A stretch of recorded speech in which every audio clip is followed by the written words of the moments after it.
1924 में उन्होंने बहिष्कृत हितकर्मी सभा की स्थापना की। इस सभा का मुख्य उद्देश्य दलितों को उनके शिक्षा और सामाजिक अधिकार को दिलाना था, ताकि वे समाज की मुख्य धारा में शामिल हो सके। इसका उद्देश्य दलितों को शिक्षा, स्वास्थ्य सेवाएं और सामाजिक अधिकार दिलाना था। 1925 में ब्रिटिश सरकार ने बाबा साहेब अम्बेडकर को बॉम्बे के विधान परिषद में सदस्य के रूप में मनोनीत किया। यहाँ उन्होंने दलितों की समस्या को राजनीतिक तौर पर उठाना शुरू किया, ताकि दलितों को राजनीतिक अधिकार प्राप्त हो सके। महान सत्याग्रह उनके सामाजिक आंदोलन का ऐतिहासिक क्षण था, जहां उन्होंने दलितों को सार्वजनिक तौर पर पानी पीने के अधिकार दिलाने के लिए सत्याग्रह किया। और यह सत्याग्रह एक आंदोलन, एक ऐतिहासिक आंदोलन बना, जिसमें उन्होंने दलितों को पानी पीने का अधिकार दिया और स्वयं उन्होंने वहां का पानी पिया, जिससे जो मनुवादी लोग हैं उन्होंने उसमें प्रतीकात्मक रूप से विरोध किया और उस तनाव को शुद्ध करने के लिए शुद्धिकरण का अभियान चलाया। 1916 से 1926 तक का समय डॉक्टर बाबा साहेब अम्बेडकर के जीवन का संघर्षमय लेकिन निर्णायक काल था। इस दशक में उन्होंने शिक्षा, आर्थिक और सामाजिक कार्य के लिए ऐतिहासिक कार्य किए। उन्होंने न केवल जातिवादी ढांचे पर बौद्धिक प्रहार किया, बल्कि सामाजिक स्तर पर भी आंदोलन की नींव रखी। उनकी सोच स्पष्ट थी, शिक्षित बनो, संगठित रहो और संघर्ष करो। इसी सोच को आगे बढ़ाते हुए आज हम सब इसी मंच पर संकल्प करते हैं कि महापुरुषों के विचारों को के बीच को जन जन तक पहुंचाए, ताकि कोई भी भोजन विषमतावादियों के षड्यंत्र का शिकार न हो सके। जय हिंद, जय भारत। 20 सीट ह्या काँग्रेसला मिळालेल्या होत्या आणि फक्त एकच सीट जी आहे ती आरपीआयच्या खात्यामध्ये आलेली होती। तेव्हा सगळे लोक त्या संस्थानामधून बाहेर निघत असताना टाळ्या वाजवत होते। तेव्हा माननीय कांशीरामजी साहेब म्हणतात, मेरे हाथ तो उठे थे लेकिन तालियां बजाने के लिए एक कानबडत बारावी काय या लोकांच्या ज्यांनी अशा प्रकारची युती केलेली आहे आणि तेव्हापासून समचा युगाची सुरुवात झाली असे मान्यवर कांशीरामजी साहेब म्हणतात। आणि काय हे जे लोक शिकले सवरले लोक जसे डॉक्टर बाबासाहेब आंबेडकर म्हणत होते, पढ़े लिखे लोगों ने मुझे धोखा दिया, अगर ये लोग पढ़े लिखे लोग अगर धोखा नहीं देते थे तो फिर क्या काम करते, वो काम मैं इनसे करवा लूंगा।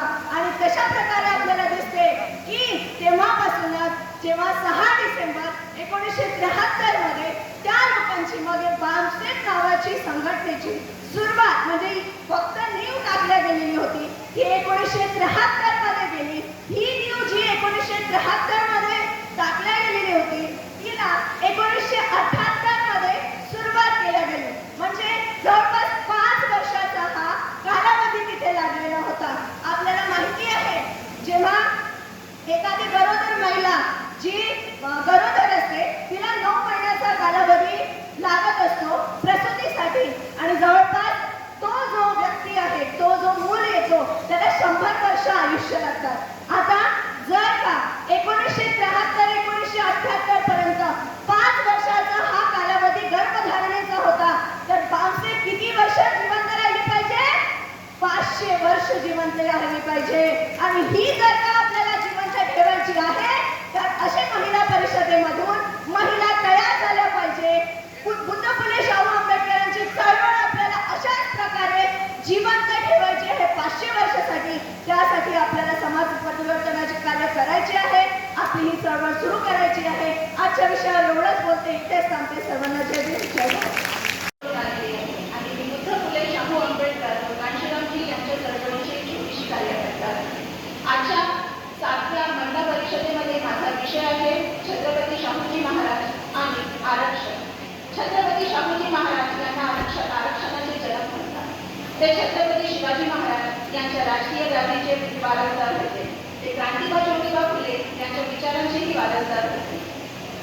बहुजनांना विषमतावादांच्या जाळ्यातून काढण्याचा प्रयत्न त्यांचा होता आणि त्यासाठी त्यांना जे जे करावे लागले ते त्यांनी केले. परंपरेचे राजे असतानाही ते नेहमीच लोकशाहीची पुरस्कर्ते राहिलेले आहेत. त्यांच्या जीवनात कलाटणी देणारा प्रसंग म्हणजे वेदोक्त प्रकरण जे वयाच्या 25व्या वर्षी घडलं. छत्रपती शाहूजी महाराज जेव्हा पंचगंगा नदीत शाही स्नान करत असताना नारायण राजोपाध्याय भटजी यांनी वेदोक्त मंत्र न म्हणता पुराणोक्त मंत्र म्हणण्यास सुरुवात केली. त्यावेळेस राजाराम महाराज यांनी शाहूजी महाराज यांना तत्काळ यांची जाणीव करून दिली.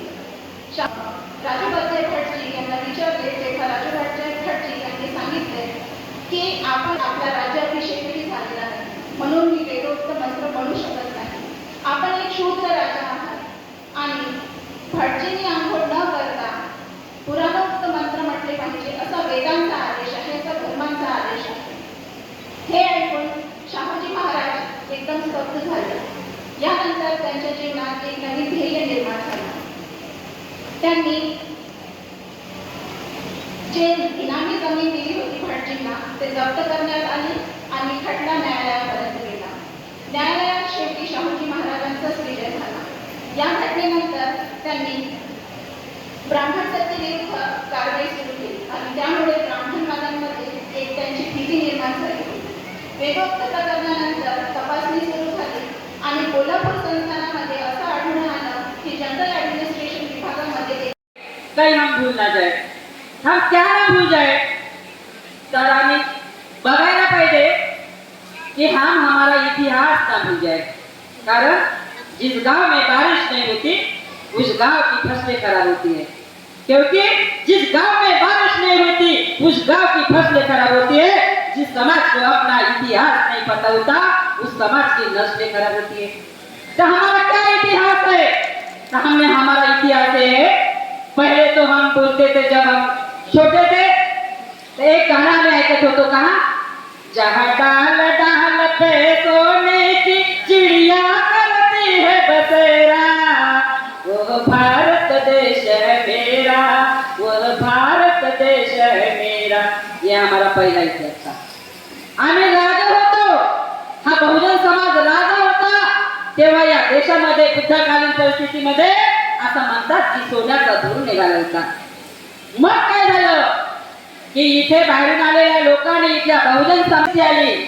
लय लय मागत माग माझं उलूस गाडग, वामनदादा कर्डक म्हणतात. लय लय मागत माग माझं उलूस गाडग, पाणी वाढ मान पाणी वाढ. हे गाणं म्हणण्याची परिस्थिती का आली की हा समाज, आमचा बहुजन समाज या महापुरुषांच्या संघर्षाला विसरलेला आहे. बाबासाहेबांनी सांगितलं होतं आम्हाला की जा आणि आपल्या घराच्या भिंतीवर लिहून ठेवा, तुम्हाला या देशाची शासनकर्ती जमात बनायची आहे. कारण आमच्या बहुजनांच्या अनेक समस्या आहेत. तुम्हाला समस्या तुमच्या मिटवायच्या असेल तर तुम्हाला सत्ता हस्तगत करावी लागेल. बाबासाहेबांनी आम्हाला शत्रू सांगितला, बाबासाहेबांनी आम्हाला मित्र सांगितला, पण आम्ही त्या शत्रू आणि मित्राकडे पाहत नाही. छोट्या छोट्या आमिषाला साडी देतात काय, किराणा देतात काय, 500 रुपये देतात काय, 200 रुपये देतात का, कोणी आम्हाला पद देते काय, कोणी अधिकारी बनवते काय, कोणी नगराचा अध्यक्ष बनवते काय. या छोट्या छोट्या गोष्टी पाहिजे आणि आमचा महापुरुषांचा संघर्ष विसरत चाललो. म्हणून त्या बहुजन समाजाला इथे बोलून दाखवलं. पण आम्ही खरंच त्या महापुरुषांच्या जो संघर्ष केला, जो योगदान केलं, त्याला आम्ही न्याय देतो आहोत का? आम्ही महिला ते काम करत आहोत का? कारण कोणतीही गोष्ट जर करत राहिला तरच ती पुढे वाढते. पण आम्हाला अंधश्रद्धेतून दूर काढलं, पण आम्ही अंधश्रद्धेतून दूर निघालो नाही. आम्ही एक सोडलं, दुसरं धरलं. कारण त्याच मार्गातून, अंधश्रद्धेतून. आणि त्यामुळे काय झालं, आम्हाला शिक्षण दिलं कशासाठी? आम्हाला आमचा शत्रू समजला पाहिजे, आमचा मित्र समजला पाहिजे, आम्हाला खरं समजलं पाहिजे, आम्हाला खोटं समजलं पाहिजे. पण या गोष्टीचा आम्ही विचार करत नाही. त्यासाठी आम्हाला शिक्षण दिलं होतं. आम्हाला शाहू महाराजांनी बहुजन समाजाला आरक्षण दिलं. कारण आम्ही शाहू महाराजांनी एका डॉक्टर बाबासाहेबांना आरक्षण दिलं. बाबासाहेबांनी लाखो आम्ही ते काम करतो का? नाही, आम्ही मागे आणत आहोत. आमचं शिक्षण या बहुजन समाजाला स्वतंत्र मिळवून देण्यासाठी, यांची गुलामी नष्ट करण्यासाठी इथल्या महापुरुषांनी कशा कशा प्रकारचा संघर्ष केला आणि या संघर्षातून आज आम्ही इथे जे बसलेलो आहोत, या महापुरुषांचं बलिदानाचं कार्य आहे. आणि ते बाबासाहेब म्हणतात की मी महिलांच्या संघटनेवर मोठा विश्वास ठेवणारा माणूस आहे. कारण महिला काय आहे तर निर्माण आहे, निर्माण करणारी महिला आहे.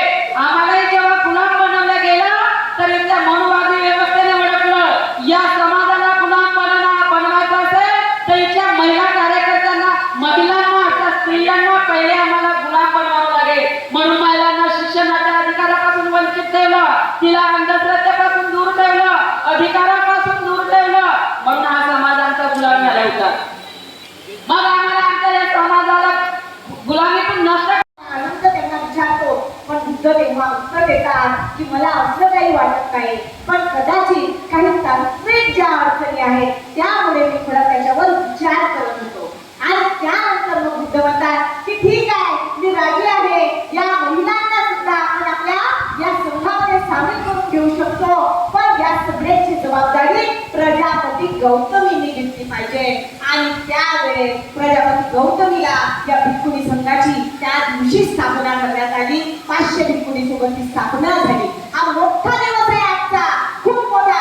आपल्या पूर्ण इतिहासातला एक सगळ्यात पहिली अशी महिला, जसं एखादं बाळ असतं, ते बाळ आपल्या आईच्या पावलावर पाऊल ठेवत चालत असतं. पण सिद्धार्थ गौतम जे होते ते असे महान, बाबासाहेब आंबेडकर त्यांना क्रांतिकारी महापुरुष म्हणतात, ते असे क्रांतिकारी महापुरुष होते की त्यांच्या पावलावर पाऊल ठेवून सारा जगच त्यांच्या पाठोपाठ त्यावेळेस गेलेला आपल्याला दिसतो. आणि सोबतच त्यांची आई सुद्धा. तर आजचा हा अतिशय महत्वाचा असा दिवस आहे, त्याच्या खूप खूप शुभेच्छा तुम्हाला देते. यानंतर प्रजापती गौतम बाकी समाजाला, आपल्या बाकी इतर बहुजन समाजाला हे माहीतच नाही की यांच्या शाळेमध्ये सुद्धा ब्राह्मण वर्ग होता. 4 मुली ब्राह्मणाच्या होत्या. त्याच्यानंतर त्यांनी त्या काळामध्ये, धर्मांतर काळामध्ये स्त्रीला शिकवलं म्हणजे स्वतःला हत्तीच्या पायाखाली तुडवण्यापेक्षा काही कमी नव्हतं. पण तरी त्या सावित्री आहे त्यावेळेस आपल्यासाठी, संपूर्ण बहुजन समाजातल्याच नाही तर समस्त स्त्रिया, जे आपण जे एक 2000 वर्ष पूर्व जे हे सगळं चालू होतं ना की देवादी नाम जगत सर्वाम, मंत्रादी नाम देवता, मम तम मंत्र ब्राह्मणादी नाम, ब्राह्मणा नामच देवता.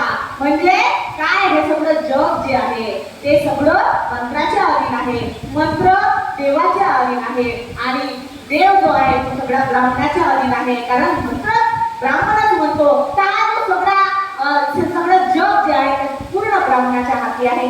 त्या काळामध्ये जेव्हा त्यांनी ते सगळं केलं होतं, त्याही काळामध्ये आपल्याला दिसते की महात्मा ज्योतिबा फुलेंनी ती नीव ठेवली आणि सावित्रीबाई फुलेंनी त्यांना साथ दिली आणि त्या काळामध्ये मुलींना शिक्षण दिलं, मुलींना घडवलं.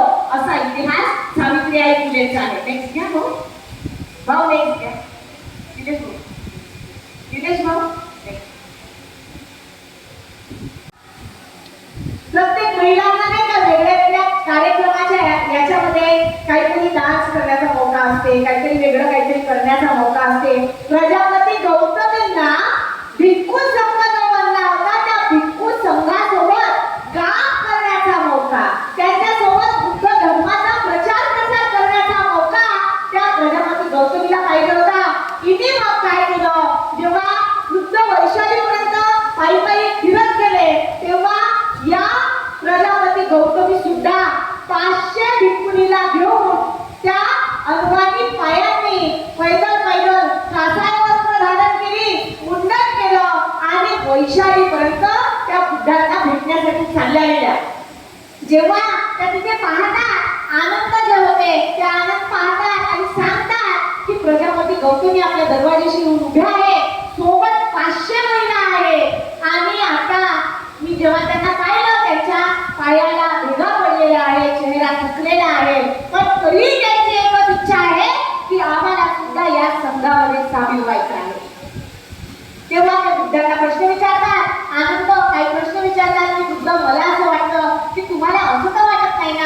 महिला कमजोर नाही, पण ज्या महिला आल्या कदाचित त्या त्यांचं महत्व समजतात की त्या दिवशी जी प्रजापती गौतमी म्हणजे बुद्धांची मावशी होती, सख्खी आई नव्हती, पण आई गेल्यानंतर सांभाळ ह्या आपल्या मुलाप्रमाणेच त्यांनी केलेला आहे. आज आपण पाहतो की प्रजापती गौतमी जेव्हा बुद्ध सोडून गेले, म्हणजे सिद्धार्थ होते, बुद्ध झाले, सोडून गेले आणि तिकडे गेल्यानंतर मग जेव्हा या प्रजापती गौतमीला सुद्धा वाटलं की आम्ही महिला सुद्धा या कामामध्ये त्यांचा सहभाग का देऊ नये, बुद्धाचा सहभाग का देऊ नये, त्यांनी 2 वेळा बुद्धांना हा प्रश्न विचारला.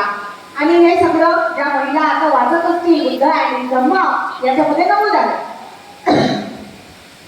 ते म्हणतात की बुद्ध आम्हाला सुद्धा या भिक्खू संघाचा हिस्सा व्हायचा आहे, आम्हाला तुमची परमिशन पाहिजे आहे.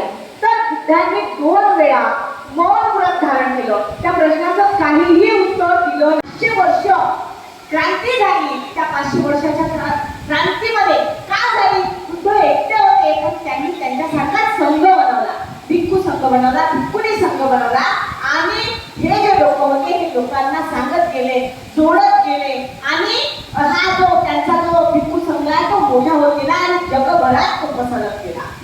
जी क्रांती झाली त्यानंतर फक्त क्रांतीच होत नसते, तर प्रतिक्रांती सुद्धा होत असते. क्रांतीच्या नंतर प्रतिक्रांती होत असते.